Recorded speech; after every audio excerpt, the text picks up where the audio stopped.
Episode वहीं से शुरू होता है जहां पर हॉल ऑफ सोल का सब मेंबर सपने की दुनिया में फंसा हुआ है।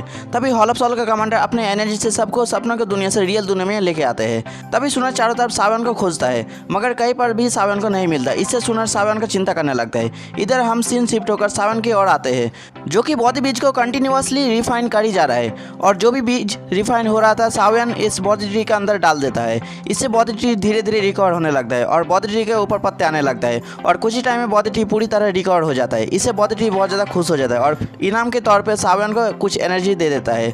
तब सावन बौद्ध ट्री के एनर्जी पाता है और सावन का लेवल भी बढ़ने लगता है। जब ये प्रोसेस कंप्लीट होता है तब सावन बेहोश हो जाता है क्योंकि सावन अचानक से इतना ज़्यादा एनर्जी बढ़ गया है तो सावन का शरीर संभाल नहीं पाया। जैसे ही सावन बेहोश होता है सावन का जायंट बॉडी रियल दुनिया में आ जाता है। सावन का जायंट बॉडी देखकर सब शॉक हो जाता है। तभी गू क्लैन का कमांडर बोलता है लगता है सावन को कुछ रेयर ट्रेड बौद्ध ट्री के तरफ से मिल रहा है। ये सब बात सुन के फिनिक्स ट्राइब और हॉल ऑफ सोल का कमांडर गुस्सा हो जाता है क्योंकि ये दोनों समझ गया है कि सावन का लेवल फिर से बढ़ गया है। इसीलिए ये दोनों प्लान करता है सावन को यहीं पर मारने के लिए।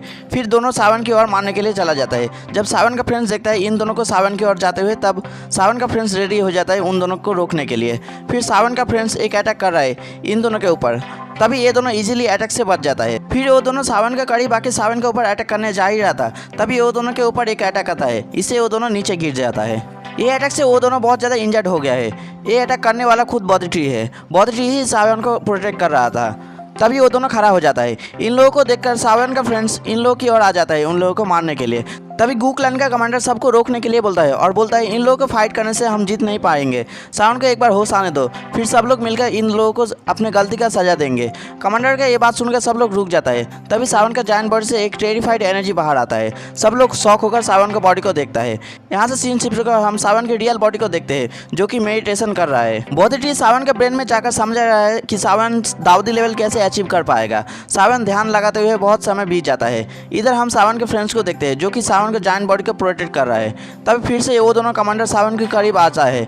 ये देख के सावन का फ्रेंड्स रेडी हो जाता है लड़ाई करने के लिए। इधर हम सावन का जायंट बॉडी को देखते हैं जो कि अचानक से ट्रांसफॉर्म होकर सावन का रियल बॉडी हो जाता है।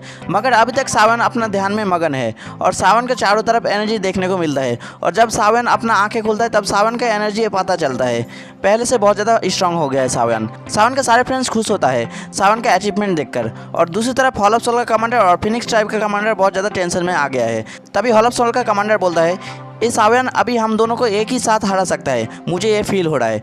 इधर हम सावन की ओर देखते हैं। सावन के चारों तरफ बौद्ध बीज घूम रहा है। फिर सावन धीरे धीरे आगे बढ़ता है और सावन की एनर्जी से आसमान में क्रैक आ रहा है। फिर सावन नीचे आता है और नीचे आने के साथ ही सावन के अंदर से एक खतरनाक एनर्जी बाहर आता है। हॉल ऑफ सोल और फिनिक्स ट्राइब का कमांडर सावन के इतना एनर्जी देखकर शॉक हो जाता है। तभी सावन अपना हाथ आगे करता है और सारे के सारे बौद्ध बीज सावन के हाथ में आ जाता है।